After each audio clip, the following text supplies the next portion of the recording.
தருமபுரி சட்டமன்ற தொகுதியில் தடங்கம் பகுதியில் இருக்கக்கூடிய சிப்காட் தொழிற்பேட்டை அதை பற்றிய ஒரு விரிவான ஒரு ஆய்வகம் அதை செய்யலான்ட்டு வந்திருக்கோம். இன்றைக்கி எல்லாருமே நாங்கள் இந்த பகுதியில் சிப்காட் எப்படி டெவலப்மெண்ட் ஆகியிருக்கு அப்படின்றதுக்காக வந்திருக்கோம். ஏற்கனவே பார்த்திங்கன்னா இதில் கிட்டத்தட்ட 100 கோடி ரூபாய் 94 கோடி அளவுக்கு போட்டு அதற்கான வேலைகள் துவக்க வேலைகள் துவங்கி இருக்கிறாங்க.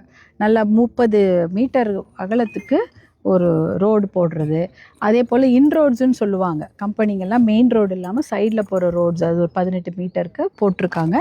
இந்த தருமபுரி சிப்காட் தொழிற்பேட்டையை பொறுத்த வரைக்கும் 1700 ஏக்கருக்கு மேலே இங்கே நிலம் இருக்கிறது. அதில் 1230 ஏக்கர் தரிசு நிலம், யாருடைய நிலம் கிடையாது, ஒருத்தருடைய விவசாய நிலமோ எந்த நிலமோ எடுக்கப்படல. 1230 ஏக்கருக்கு மேலே இது தரிசு நிலங்களை எடுத்திருக்கிறாங்க, அரசு நிலங்கள். அதே சமயம் மிச்சம் இருக்கிற ஒரு 500 ஏக்கரும் அதாவது அது பட்டா நிலமாக இருந்தாலும் விவசாயம் செய்யப்படாத நிலம், அந்த நிலத்தை தான் எடுத்து இங்கே பண்ணியிருக்காங்க. அதனால தான் தருமபுரி சிப்காட்டை தொழிற்பேட்டையை கண்டிப்பாக ஆதரிக்க வேண்டும், அதில் நல்ல தொழிற்சாலைகள் வர வேண்டும், மக்களுக்கு வேலைவாய்ப்பு கொடுக்கப்பட வேண்டும் என்பதில் பாட்டாளி மக்கள் கட்சி ரொம்ப தீவிரமாக அதில் செயல்பட்டு கொண்டிருக்கிறோம். ஒரே ஒரு ஏக்கர் கூட விவசாய நிலம் 3 போகம் விளையக்கூடிய நிலங்களை எடுக்கக்கூடாது என்பதில் நாங்கள் அந்த கொள்கையிலேருந்து எப்பயுமே பின்வாங்காமல் இருக்கிறதுனால தான் எந்த இடத்துல அந்த மாதிரி விவசாய நிலங்கள் சிப்காட்காக எடுக்கப்படுதோ அந்த இடத்துலலாம் பாட்டாளி மக்கள் கட்சி போராட்டங்கள் செய்திருக்குது. திருவண்ணாமலையாக இருக்கட்டும், இல்லை பார்த்தீங்கன்னா கடலூராக இருக்கட்டும், எங்கேனாலுமே விவசாய நிலங்களை எடுக்கக்கூடாது என்பதில் ரொம்ப தீவிரமாக பாட்டாளி மக்கள் கட்சி இறங்கி இருக்கிறது.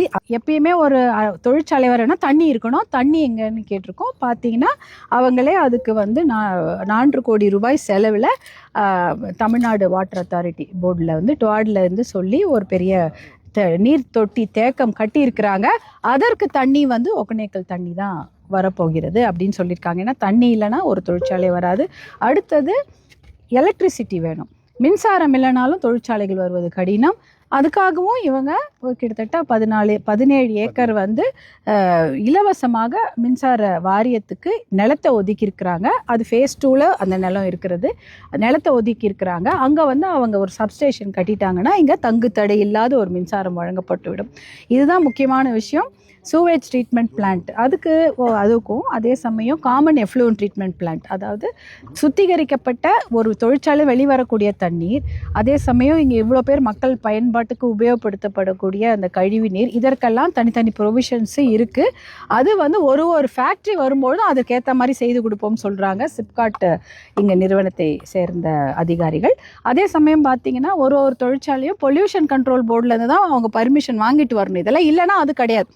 நீங்கள் சிவேஜ் ட்ரீட்மெண்ட் பிளான் இருக்கணும், காமன் எஃப்ளூயன்ட் ட்ரீட்மெண்ட் பிளான், அதாவது வெளியே வரக்கூடிய தண்ணியை சுத்திகரம் பண்ணி தான் வெளியில் வரணும். அதற்காக சைட்லேயும் அவங்க கால்வாய் வெட்டியிருக்கிறாங்க, ஒரு ரோடுக்கு சைடில் கால்வாய் வெட்டியிருக்கிறாங்க. இது நல்லா, இந்த விஷயங்கள் நல்லா இருக்குது. ஆனால் இருந்தாலும் இதில் முக்கியமாக தொழிற்சாலைகள் வருவதற்கு யோசிக்கக்கூடிய ஒரே விஷயம் என்னன்னு பார்த்தீங்கன்னா, தருமபுரி மாவட்டத்திற்கே உரித்தான நம்மளுடைய நிலப்பரப்பு. நம்ம தருமபுரி மாவட்டத்தோட நிலப்பரப்பு சமமான நிலப்பரப்பே கிடையாது.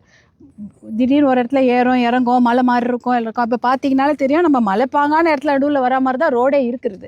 இப்போ என்னன்னா இங்கே ஃபேக்ட்ரியோ இல்லை தொழிற்சாலையோ எல்லாம் யாராவது வராங்கன்னா அது அவங்க அந்த நிலத்தை சமப்படுத்தி கேட்குறாங்க. நிலத்தை சமப்படுத்தணும்னா அதுக்கும் நிறைய செலவாகும். ஏற்கனவே இது எந்த பிளாட் அலாட் பண்ணுறாங்களோ அந்த பிளாட்டுக்கான பணம் அதிகமாக முதலீடு தேவைப்படுகிறதுன்றதுனால இது எப்படி தொழிற்சாலைகளோ அது தொழிற்சாலை செய்யக்கூடிய முதலாளிகள் வருவாங்கன்றது கொஞ்சம் மிகப்பெரிய கேள்விக்குறியாக இருக்குது. என்ன நம்ம கோரிக்கை வைக்கலாம்னா, கண்டிப்பாக இந்த இடத்த செய்யும் பொழுது அந்த மண்ணை லெவல் பண்ணி கொஞ்சம் ஹைட் ஏற்றி கொடுத்தாங்கன்னா ஓரளவுக்கு சமமாக இருந்தால் தான் தொழிற்சாலைகளை கொண்டு வர முடியும். இல்லைனா அவங்க இடத்த வாங்கினாலும் 3 வருஷத்துக்குள்ளே அதை ஆரம்பிக்கலைன்னா அது திருப்பி கவர்மெண்ட்டுக்கு போயிடும், இல்லைனா அவங்களுக்கு ஃபைன் வரும். 3 வருஷத்துக்கு சும்மா ரியல் எஸ்டேட் மாதிரி போட முடியாது. அதனால் அந்த தொழிற்சாலைகளை அவங்க டெவலப் பண்ணணுன்னா கண்டிப்பாக அது மண்ணை கொஞ்சம் போட்டு இன்னும் கொஞ்சம் உயர ஏற்றி கொடுக்கணும். அதற்காக அந்த கோரிக்கையை கண்டிப்பாக நாங்கள் வைக்கலான்னு இருக்கிறோம். ஏன்னா அப்போ தான் தொழிற்சாலைகள் வரும், வேலையும் கொடுக்க முடியும். ஏற்கனவே இப்போது 9 தொழிற்சாலைகள் வருவதற்காக போட்டிருக்காங்கன்றாங்க. ஆனால் அவங்க வரணுன்னா இதை அவங்க ஏற்றணும். அதுக்கு எந்த அளவுக்கு அவங்க தயாராக இருப்பாங்கன்றது தெரியல. ஆனால் கண்டிப்பாக அவங்கள கொண்டு வந்து மக்களுக்கு லேபர் இன்டென்சிவாக நிறைய வேலைவாய்ப்பை உருவாக்கக்கூடிய தொழிற்சாலைகள் வருவதற்காக நாங்கள் முயற்சி எடுப்போம்.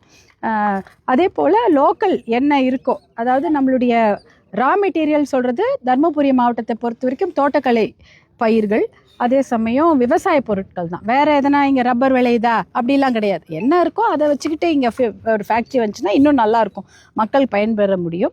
இல்லை எது வந்தாலும் பரவாயில்ல, வேலை கொடுத்தா போதுன்ற ஸ்டேஜில் தான் இருக்கோம். அதனால் இங்கே வந்து அது அரசாங்கம் வந்து இதுக்கு இன்னும் அதிகமாக நிதி ஒதுக்கீடு செய்து இந்த லெவல் கிரவுண்ட் லெவல் கொஞ்சம் ஏற்றினா தான் ஃபேக்ட்ரிங்க வரும். அதற்கான கோரிக்கை கண்டிப்பாக நாங்கள் சிப்காட் அந்த நிர்வாகத்திடமும் கேட்போம். அதே சமயம் அரசாங்கத்திடம் அந்த கோரிக்கை தான் நாங்கள் வைக்கிறோம்.